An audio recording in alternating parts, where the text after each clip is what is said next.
The shuttle docked with a low hum, and Elia Voss stepped onto the metal walkway of Vareth Prime for the first time. The air smelled like recycled coolant and something faintly sweet she could not name. Around her, dozens of alien cadets moved in groups, talking in languages her translator chip struggled to keep up with. They were tall. Most of them were very, very tall. Elia was not tall. She stood at 5 feet 6 inches, which was perfectly normal on Earth but almost comically small here. A Draelkin cadet walked past her, and his shadow covered her completely. He had 4 arms, bone plating along his jaw and forehead, and skin the color of wet stone. He did not look at her. None of them did. The Galactic Union Military Academy was the most respected training institution in known space. Every species in the Union sent their best and brightest here. For the first time in history, a human had been admitted. That human was Elia. She followed the directional markers on the floor toward the registration hall. The corridors were wide enough for species 3 times her size to walk comfortably. The ceilings were so high she felt like an insect in a cathedral. Holographic signs floated at their eye level, not hers. She had to crane her neck to read them. In the registration hall, a bored-looking official with 6 eyes and thin blue skin scanned her identification chip and handed her a room assignment without a word. Elia took it and walked to her quarters. The room was bare. A sleeping platform too large for her. A desk designed for someone with longer arms. A window that looked out onto the station's artificial sky, which glowed a permanent soft orange. She sat on the edge of the sleeping platform and let out a slow breath. She was here. That was the first step. Training began the next morning. 300 cadets gathered in the main hall, standing in neat rows organized by species. Elia stood alone at the end of the human row. She was the only one in it. Senior Instructor Thalak addressed them from a raised platform. He was Draelkin, like many of the senior staff. Old, scarred, with one arm that ended just below the elbow. His voice was deep and carried without effort across the hall. "You are here because your worlds believe you are exceptional," he said. "By the time this year is over, most of you will have learned that you are not.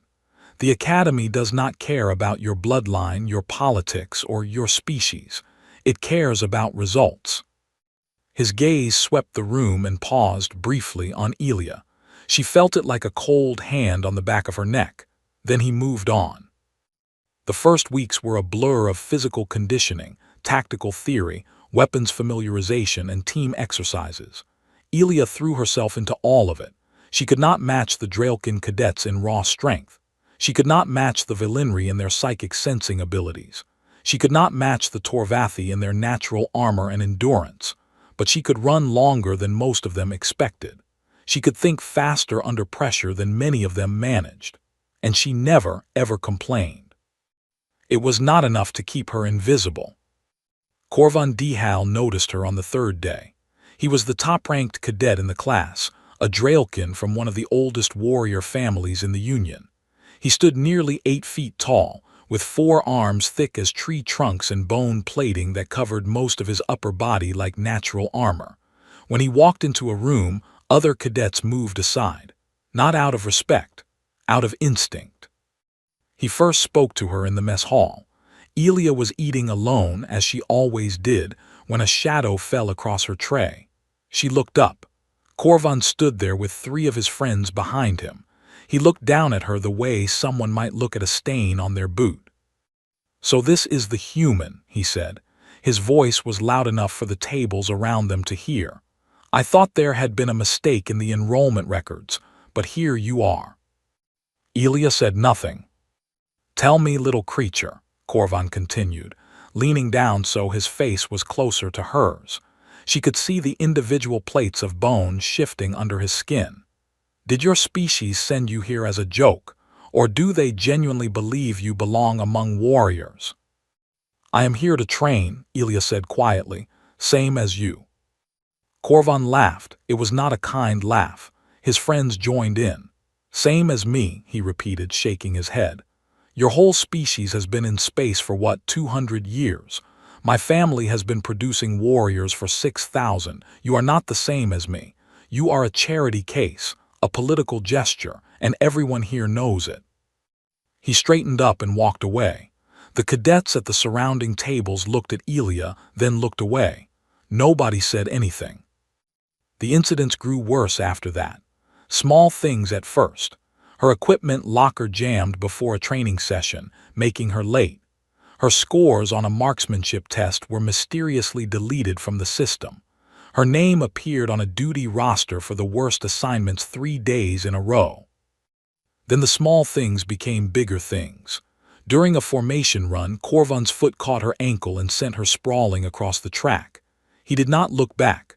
During a combat drill, a training weapon discharged near her head with a crack that left her ears ringing for an hour. Corvan was nearby. He smiled. Instructor Thalok saw these things. Elia was certain of it. He said nothing. A few cadets offered her small kindnesses.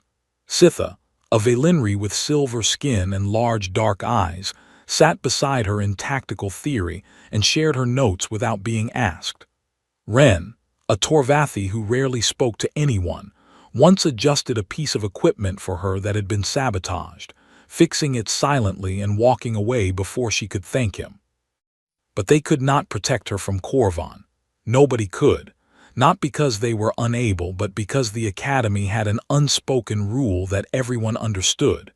If you could not survive the pressure, you did not belong here. Weakness was not punished.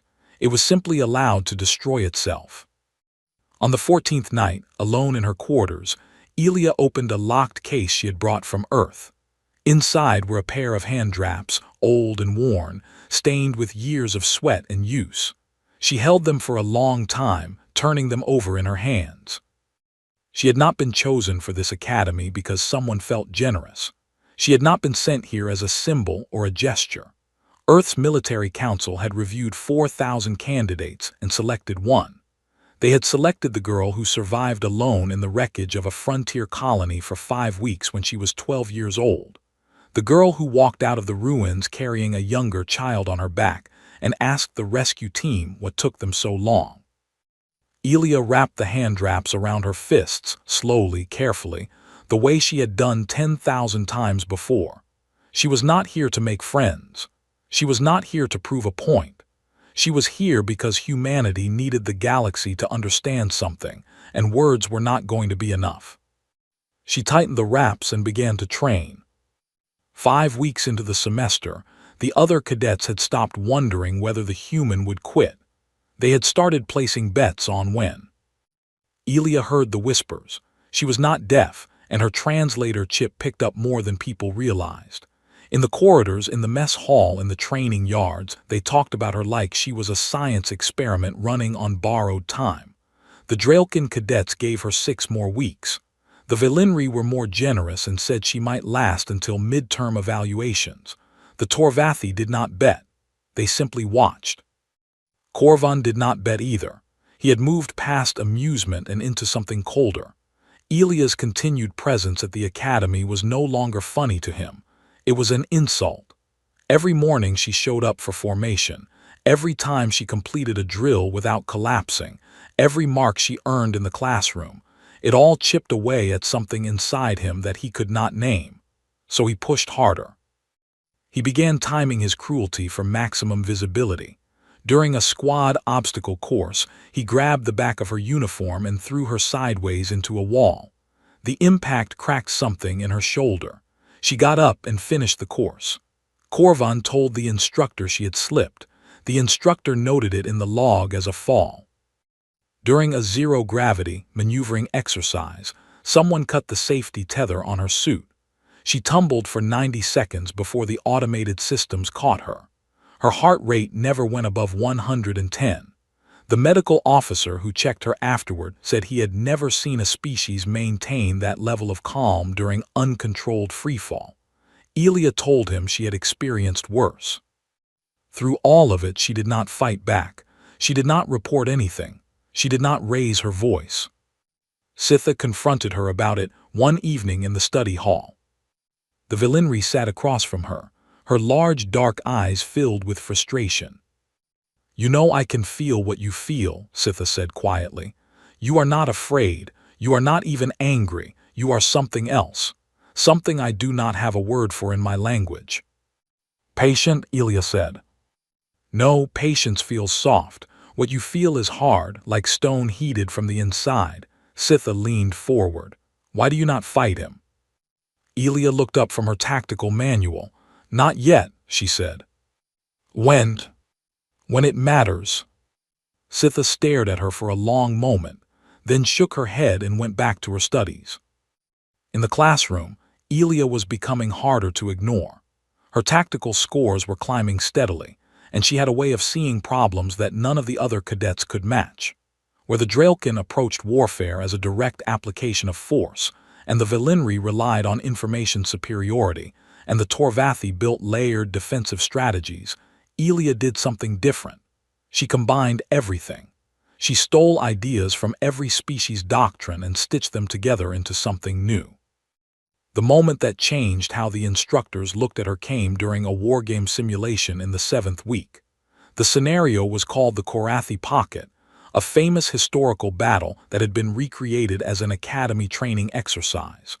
212 classes of cadets had attempted it. None had won. The scenario was designed to be unwinnable. Its purpose was to teach cadets how to manage a fighting retreat and minimize losses. Ilya won it. She did not minimize losses. She did not retreat. She identified a flaw in the enemy fleet's communication relay structure that no one had noticed in over a century of attempts, built a false signal chain that tricked the enemy into repositioning their reserves, and then drove a strike force through the gap at a velocity the simulation's designers had never considered viable. Half her simulated fleet was destroyed in the process. But the enemy flagship was captured, and the battle was over in 11 minutes. The room was silent when the simulation ended. The holographic display showed the result in glowing text. Instructor Thalok stood at the back of the room with his arms folded. His expression was unreadable. He said nothing to Ilya. He simply ended the class early and walked out. That night Korvan found her. She was in the training hall alone, practicing hand-to-hand forms. The hall was empty at that hour, or it should have been. The doors opened and Korvan walked in, followed by 5 of his closest allies. They spread out in a loose semicircle behind him. I saw the simulation results, Korvan said. He was not shouting this time. His voice was low and controlled, which was worse. You think you are clever. You think solving a puzzle makes you a warrior. Ilya lowered her hands and faced him. Let me explain something to you, human, he continued, stepping closer. Cleverness means nothing here. In a real battle, there is no simulation to save you. There is only strength, and you have none. He shoved her, not casually like before. He put real force behind it. Ilya left the ground and skidded across the training floor on her back, stopping only when she hit the far wall. The impact drove the air from her lungs. Korvan's friends laughed. One of them made a sound that Ilya's translator chip rendered as the Draelkin equivalent of watching an animal stumble. Ilya lay there for a moment. Then she pushed herself up. Blood ran from her lower lip where she had bitten it on impact. Her ribs ached from the collision with the wall. She stood, wiped the blood with the back of her hand, and looked directly at Korvan. She did not speak. She did not move toward him. She simply stood there, bleeding and calm, and looked at him with an expression that had nothing in it that he recognized. It was not fear. It was not anger. It was not defiance. It was something older than all of those things. Something that lived in the deepest part of the human brain, in the place where millions of years of survival had written their instructions in a language that no translator chip could ever decode. Korvan hesitated, just for a heartbeat. He covered it quickly, turning away with a dismissive sound and leading his group out of the hall.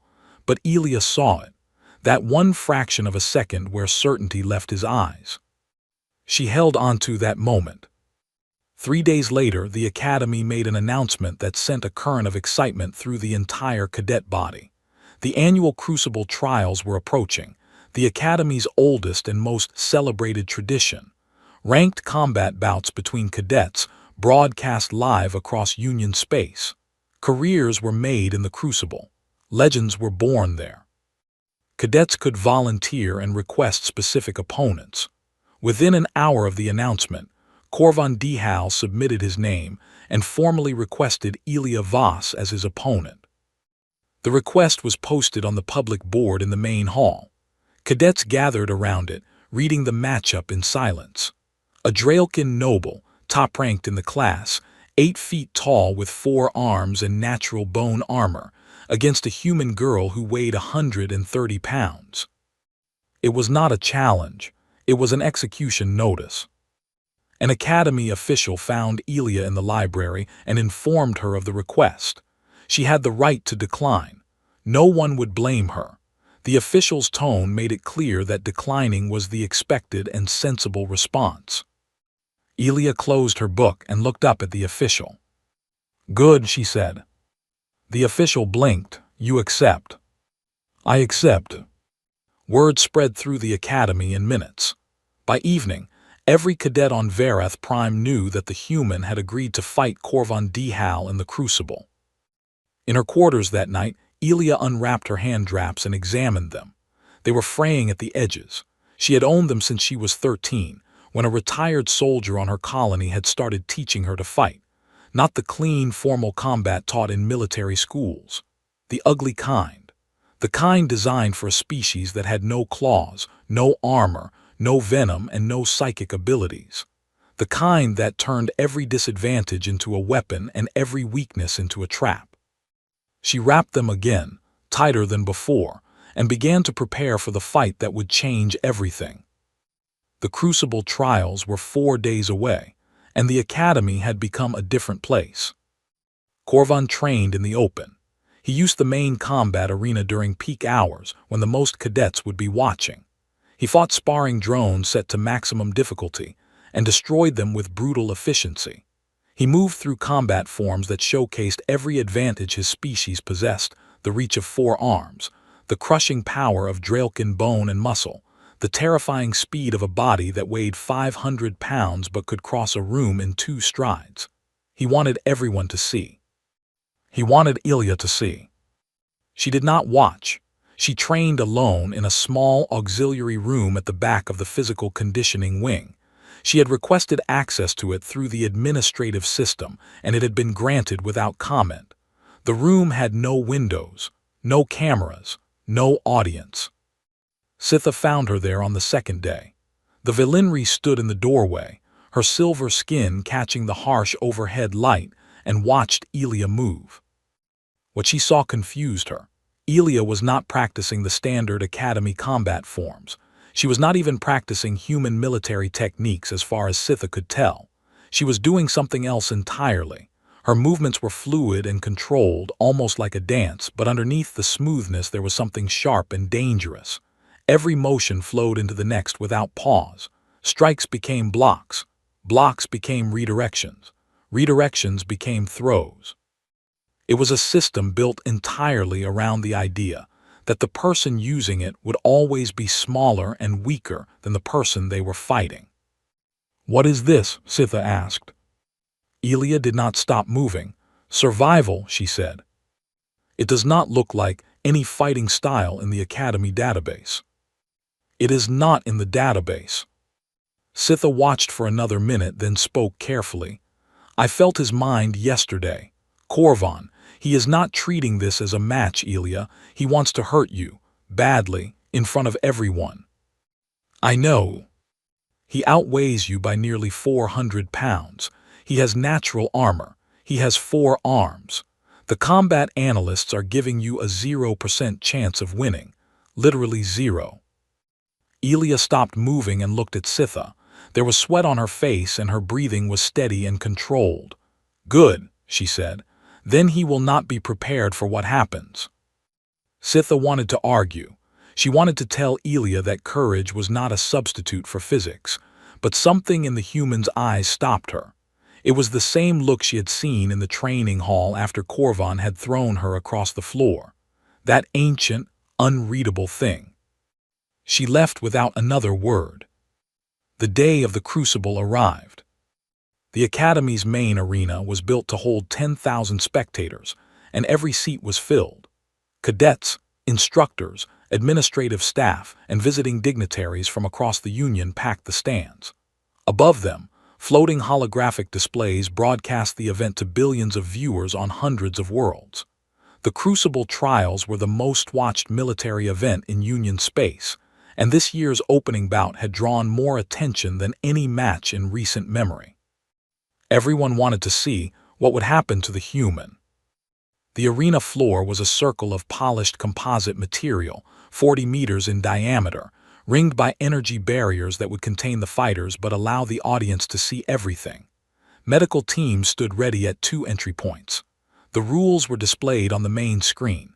Standard Academy combat rules. No weapons. No lethal force.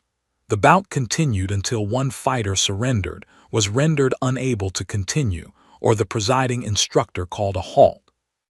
Korvan entered first. He walked through the eastern gate with his 4 arms spread wide, and the arena erupted. Draelkin cadets stomped their feet in the traditional war rhythm. Other species applauded or called out in their own ways. Korvan stood in the center of the ring and let the noise wash over him. He was enormous under the arena lights. His bone plating gleamed. His eyes swept the crowd with the confidence of someone who had never lost. Then the western gate opened, and Ilya walked in. The noise died, not slowly. It simply stopped, as if someone had pressed a button. 300 cadets and 10,000 spectators looked at the small human woman walking across the arena floor and collectively held their breath. She wore standard Academy training gear. No armor, no modifications. Her hands were wrapped in old cloth that looked like it had been used 1,000 times.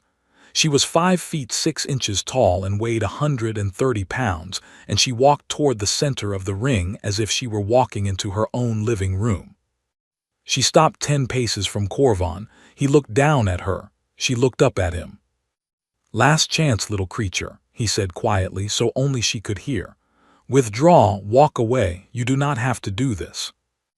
Ilya said nothing. She settled into a stance he did not recognize, weight low, hands open, body angled. It did not look like any fighting position in the Academy curriculum.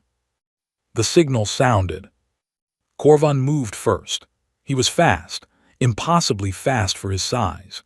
He closed the distance in a single explosive stride and swung his upper right arm in a hooking strike aimed at her head. The blow carried enough force to crack reinforced concrete. It connected. Ilya was lifted off her feet and thrown sideways. She hit the arena floor hard, rolled twice, and came to a stop near the energy barrier. The crowd gasped. Some looked away. A Valinri dignitary in the front row flinched. Korvan did not follow up. He stood in the center of the ring and waited. This was part of the performance. Let her feel the difference between them. Let the galaxy see it. Ilya pushed herself up. She wiped blood from the corner of her mouth. She walked back to the center of the ring. Korvan hit her again. A straight punch from his lower left arm that caught her in the ribs and sent her skidding backward. She went down on one knee. The sound her body made hitting the floor was audible throughout the silent arena. She got up. He hit her a 3rd time, a sweeping backhand that she partially deflected but still caught the side of her head. She stumbled, caught herself, and straightened. She got up. Something changed in the arena. The spectators were no longer watching a mismatch. They were watching something they did not understand. The human kept getting hit and she kept standing, not through luck, not through armor, through something else, something that had no equivalent in most of their species. Korvan hit her again, and again. Each time she went down, each time she rose, and each time she rose she was a little closer to him, a little more centered, a little more still. On the 7th exchange, Ilya smiled. It was small and bloody, and it froze Korvan in place for half a second. He had broken warriors who outweighed her 10 times over. He had made cadets surrender by reputation alone. And this small, bleeding human was smiling at him. He charged again, angry now, throwing a four-armed combination that should have ended any fight. But this time, Ilya did not take the hits. She moved, not backward, sideways, under, through. She slipped his upper arms by inches, redirected his lower left strike into empty air, and drove her wrapped fist into a gap between the bone plates on his lower ribs. Korvan grunted. It was the first sound of pain he had made in his entire academy career. The crowd went absolutely silent. Ilya did not stop. She was different now. The patient, absorbing fighter was gone. In her place was something precise and relentless. She had spent the first minutes of the fight learning him, memorizing his timing, mapping the gaps in his armor, cataloging which strikes he favored and which angles he left open. Now she used all of it. She struck the nerve cluster under his second left arm. She kicked the soft tissue behind his knee. She deflected a wild swing and used its momentum to drive her elbow into the thin plate covering his temple. Each hit was small. Each hit was precise. Each hit landed in a place that hurt. Korvan swung harder, faster, wilder. He was no longer performing. He was trying to end this. But Ilya was inside his reach now, too close for his long arms to generate full power, and she was hitting him in places he did not know were vulnerable. A spinning elbow, thrown with every pound of her body weight behind it, connected with the orbital plate above his right eye. The bone cracked. Not shattered, cracked. A thin line appeared in the plate and dark blood seeped through. Korvan Dihal dropped to one knee. 10,000 spectators stared. Billions more watched through their screens. The top-ranked cadet in the academy, a warrior from one of the most decorated bloodlines in the Draelkin Empire, was kneeling in front of a human girl. The arena was so quiet that Ilya could hear her own heartbeat. Korvan looked up at her. His eyes were filled with something she had seen before, in different faces, on a burning colony when she was 12 years old. It was rage born from the realization that the world was not what he had believed it to be. He rose, but he did not rise like a cadet in a training bout. He rose like something ancient and terrible. His eyes went black. Every plate of bone on his body shifted and locked into a new configuration. His muscles swelled. A low, rumbling sound came from deep inside his chest. The Draelkin war state, a biological overdrive that tripled strength and eliminated pain. It was forbidden in academy bouts. It was barely controlled in actual warfare, and Korvan had just activated it in front of the entire galaxy. He charged at Ilya with killing force. And instead of running, she stepped forward to meet him. The first blow in the war state nearly killed her. Korvan's upper right fist came down like a hammer. Ilya moved, but not fast enough. It caught her shoulder and drove her into the arena floor so hard that the composite surface cracked beneath her. Pain exploded through her body. She felt something in her collarbone shift in a way it was not supposed to. She rolled. His second strike hit the floor where her head had been a heartbeat earlier. The impact left a dent 3 inches deep. In the stands, cadets were on their feet. Some were shouting. A group of Valinri diplomats were demanding the bout be stopped. Medical teams moved toward the arena edge but were held back by protocol. Only the presiding instructor could call a halt. The presiding instructor was Senior Instructor Thalok. He stood at the command podium overlooking the arena, his remaining 3 hands resting on the railing. His face showed nothing. His eyes followed the fight with the calm attention of someone watching a training exercise. His hand was 2 inches from the emergency halt switch. He did not touch it. Other instructors looked at him. A Valinri combat instructor spoke urgently, gesturing at the arena. Thalok did not respond. He watched. Later, when the investigation began, witnesses would disagree on why he hesitated. Some said he froze. Others said he was calculating whether Ilya could survive long enough to formally surrender. A few, including 2 of his fellow Draelkin instructors who testified under oath, said he simply wanted to see the human break.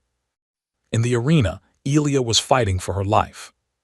Korvan in the war state was a different creature. He was faster, stronger, and completely without restraint. The intelligence behind his attacks was gone, replaced by pure predatory instinct. He swung all four arms in overlapping patterns that left almost no safe space. His bone plating had locked into a hardened shell that covered his vital points. His black eyes tracked her with mechanical precision. Elia could not trade blows with him. One clean hit would end her. She knew this the way she knew gravity, as a fact that did not require thought. So she did what humans had always done when they faced something bigger and stronger and more dangerous than themselves. She adapted. The first 30 seconds were pure survival. She dodged, ducked, rolled, and retreated. Korvan's fists tore the air around her. One grazed her hip and spun her sideways.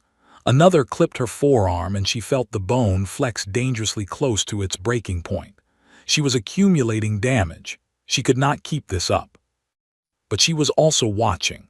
Every attack he threw, she filed away. Not consciously. Deeper than that. In the part of the human brain that had evolved over millions of years to recognize patterns in chaos. The part that let a small, soft, clawless primate look at a predator and find the rhythm in its movements. By the 40th second, she had it. Korvan's war state made him stronger, but it also made him predictable. His attacks followed three primary sequences, rotating based on which arm had last struck.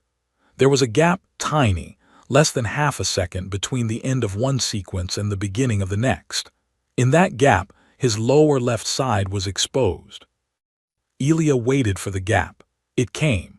She drove her fist into the same nerve cluster she had struck earlier, below his second left arm. In the war state, Korvan could not feel pain, but the nerve cluster did not just transmit pain. It controlled the motor function of his lower left arm. The arm spasmed and dropped. Korvan roared. The sound shook the arena. He adjusted, fighting with three arms now, and came at her again. Harder, faster. The crowd watched in stunned silence as the human girl, bleeding from her scalp, favoring her left shoulder with bruises forming across half her body, did not fall.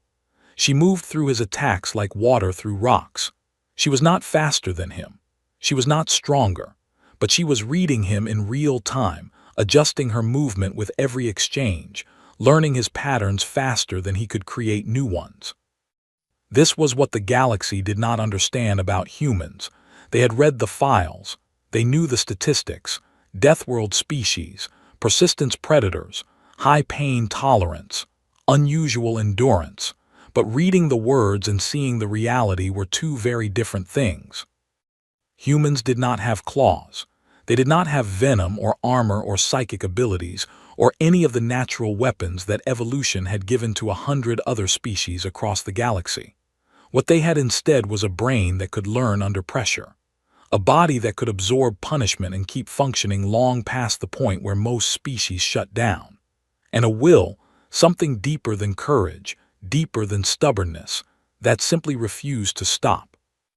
Korvan threw a devastating overhead strike with his upper right arm. Elia stepped inside the arc, too close for it to land with full force, and the blow glanced off her back. It still hurt. She felt a rib crack. She ignored it. She grabbed his upper right wrist with both hands, planted her foot against his hip, and twisted. The joint did not break cleanly. Draelkin bones were denser than human bones, but the ligaments connecting them were not. Something tore. Korvan's upper right arm went limp at the elbow. 2 arms down.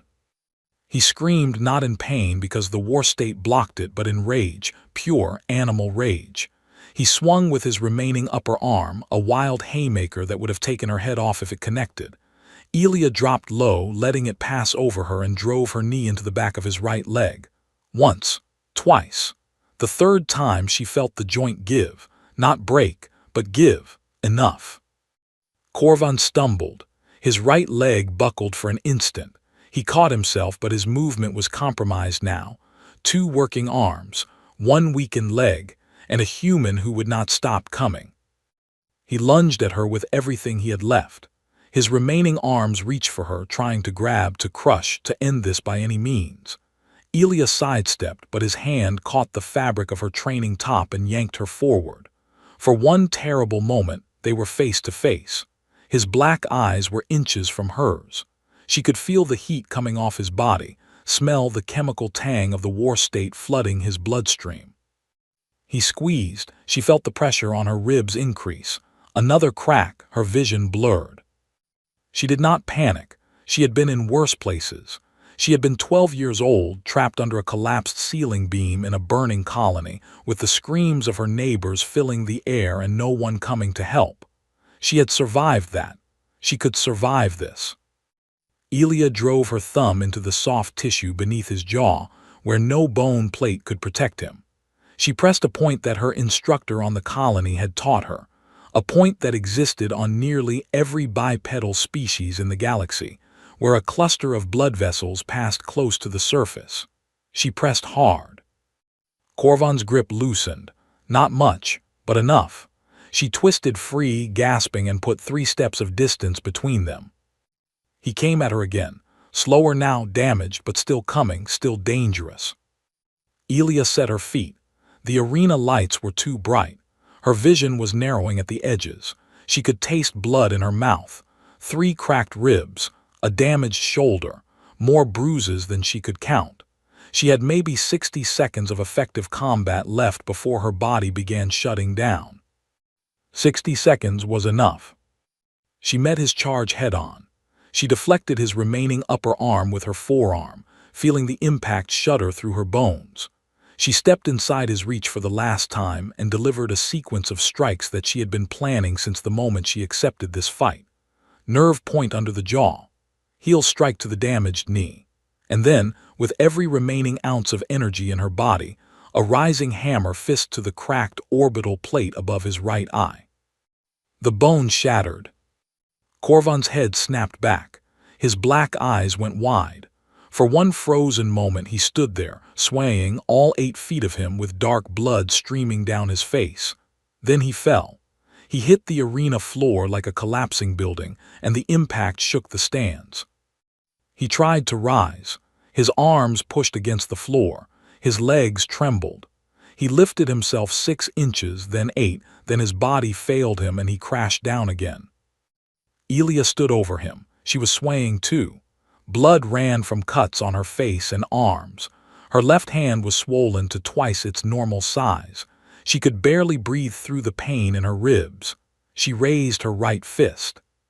The killing blow was there. She could see the spot, the thin bone at the base of his skull where the war state had shifted his plating forward, leaving a gap. One strike and it would be over. She held the fist there for 3 heartbeats. The arena was completely silent. 10,000 beings watched. Billions more held their breath across 100 worlds. Elia lowered her hand. She stepped back. The emergency halt signal sounded. Thalak had finally pressed the switch. Medical teams poured onto the arena floor. Cadets were standing on their seats. Several Valinri diplomats were openly weeping, though whether from horror or something else was unclear. Elia stood alone in the center of the ring. The medics went to Korvan first. She did not begrudge them this. She simply stood there, broken and bleeding and upright, and looked out at the galaxy that was watching her. She did not raise her arms in victory. She did not shout or celebrate. She just stood there, a small human woman in a torn uniform, and let them see what she was. Across 100 worlds, billions of beings looked at their screens and saw the same thing. And for many of them, more than anyone would have predicted, the feeling that settled in their chest was not admiration or excitement or pride. It was fear. The medical ward was quiet at 3 in the morning. The lights had been dimmed to a soft blue that was supposed to promote healing for most species. For humans, it just made the room feel like the bottom of an ocean. Elia lay in her bed and stared at the ceiling. Her ribs were wrapped in a regenerative mesh that hummed faintly against her skin. Her left hand was encased in a bone-knitting sleeve. The cuts on her face had been sealed with medical adhesive that itched terribly. The doctors had told her she would need a full week of rest before returning to any physical activity. She planned to be back in class in 3 days. Across the ward, separated by a partition, Corvan Dihal was still unconscious. His injuries were more severe. The shattered orbital plate required surgical reconstruction. His upper right arm would need extensive ligament repair. The knee damage was treatable but would take weeks of rehabilitation. The war state had burned through his body's reserves, and the medical staff had placed him in an induced healing coma to prevent his system from collapsing. He would recover. He would walk again, fight again, live a full life. Elia had made sure of that. Every strike she had thrown in the final exchange had been calculated not to kill, not to permanently cripple, but to end the fight. It was the hardest thing she had ever done. Holding back while fighting for her life required a kind of control that most species could not imagine. The investigation began the morning after the bout. A formal tribunal was convened within 24 hours. The charges were serious.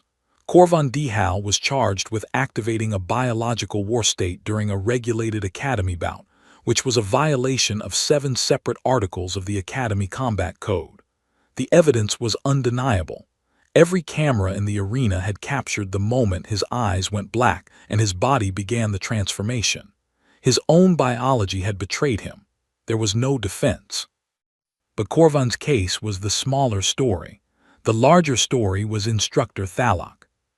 17 witnesses, instructors, officials, and senior cadets testified that Thalok had full authority and clear opportunity to halt the bout the moment Corvan entered the war state. The emergency switch was within arm's reach. The rules required an immediate halt when any fighter employed a banned technique. Thalok had waited. The official timer showed he had delayed for 2 minutes and 41 seconds after the war state activation. In combat time, 2 minutes and 41 seconds was an eternity. When Thalok took the stand, he was calm and direct. He stated that he had been assessing the situation and determining the appropriate moment to intervene. When pressed on why the assessment took nearly 3 minutes, his answers became shorter and less convincing. The testimony that broke his defense came from a Valinri instructor who had been standing beside him at the command podium. She stated, clearly and without emotion, that she had urged Thalok to halt the bout within seconds of Corvan's transformation. She stated that he had looked at her and said 4 words in Draelkin that her translator Chip had rendered as, "Let the animal learn." The tribunal chamber went silent. Thalok did not deny saying it. He did not apologize. He simply sat with his 3 remaining hands folded in his lap and said nothing more. He was stripped of his rank, his teaching credentials, and his academy privileges. He was escorted off Vareth Prime the same day. As he walked to the shuttle bay, flanked by security officers, he passed a group of cadets in the corridor. They stepped aside. Not for him. They stepped aside because Elia Voss was standing among them, her arm in a sling, and they had arranged themselves around her without thinking about it. Thalok looked at her as he passed. She looked back. Neither of them spoke. Corvan woke 3 days later. He was informed of the tribunal's findings and the charges against him. He would face a formal disciplinary hearing that could result in expulsion. His family's representatives were already in transit from the Draelkin homeworld. He asked to speak with Elia.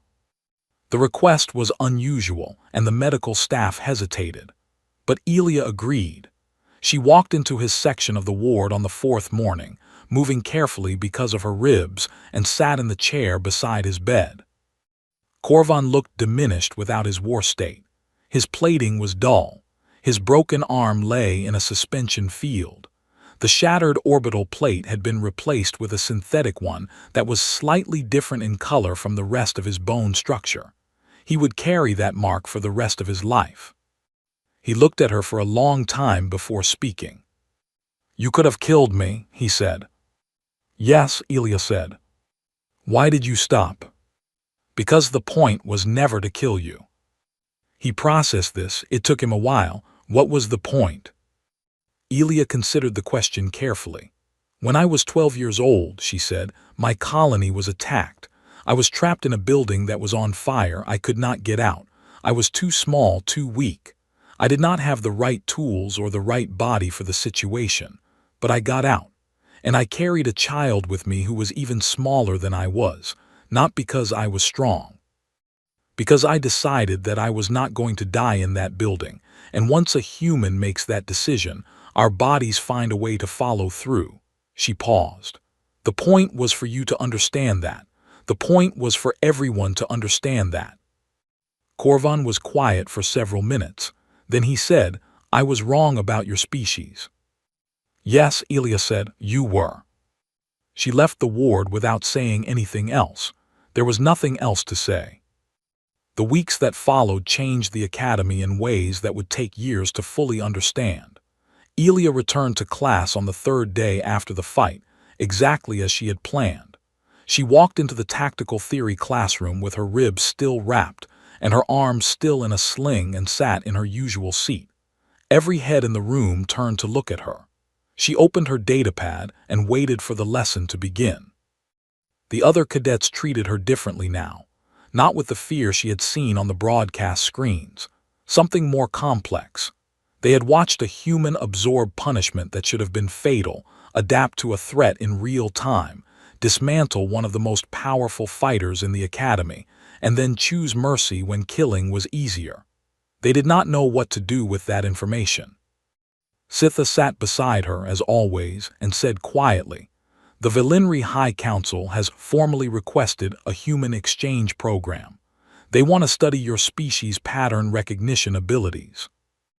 Ren, the Torvathi, approached her after class for the first time and spoke more words to her than he had spoken to anyone all semester. He told her that the Torvathi High Command was restructuring their tactical models. They had run the arena footage through their combat analysis systems 64 times. The systems could not explain how she had won. They are calling it an anomaly, Ren said. I told them it was not an anomaly. I told them it was a human.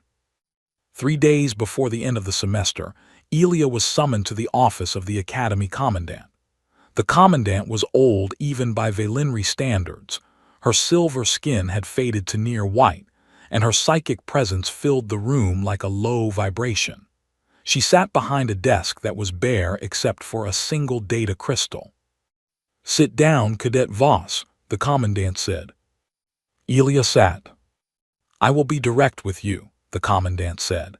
When the Union Council approved a human for admission to this academy, the expectation was that you would perform adequately, show resilience, demonstrate that your species could endure alongside ours. You were meant to lose gracefully and earn a respectable position in the lower rankings. You were meant to be a symbol. She paused. Instead, you broke the top-ranked cadet in the class. You solved a tactical scenario that has been unsolvable for over a century. You survived a war-state assault on live broadcast, and you showed mercy to an opponent who would not have shown it to you. She folded her long fingers together. You were not what we expected. No, Elia said. The question I must ask you is this. Was this your decision, or were you sent here with instructions? Elia thought about that. She thought about the military council back on Earth that had selected her.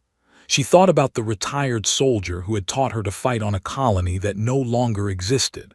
She thought about the burning building and the child she had carried out and the look on the rescue team's faces when she asked them what took so long.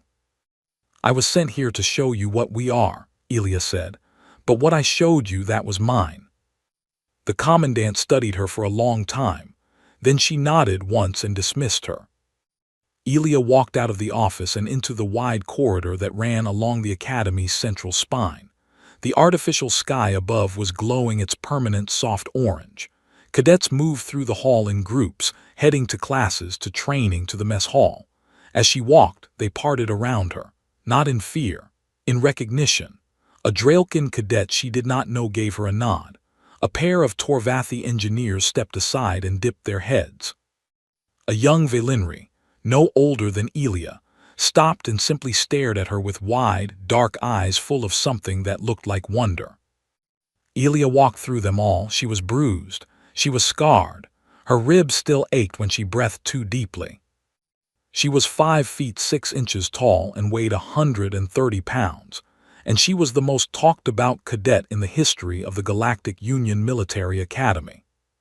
She was human, and for the first time the galaxy understood what that meant. Not the strongest, not the fastest, not the most advanced, but the species that walks into the fire and refuses to burn. The species that learns your patterns while you are breaking their bones. The species that stands back up every single time, not because they cannot feel the pain, but because they have decided that the pain does not matter. The instructor had stopped the fight too late, but the truth was simpler than that. It had been too late from the very beginning. From the moment a small human girl stepped off a shuttle on Vereth Prime and decided that she was not going to be broken. The galaxy had not been ready for that, but it did not matter whether they were ready. Humanity was here,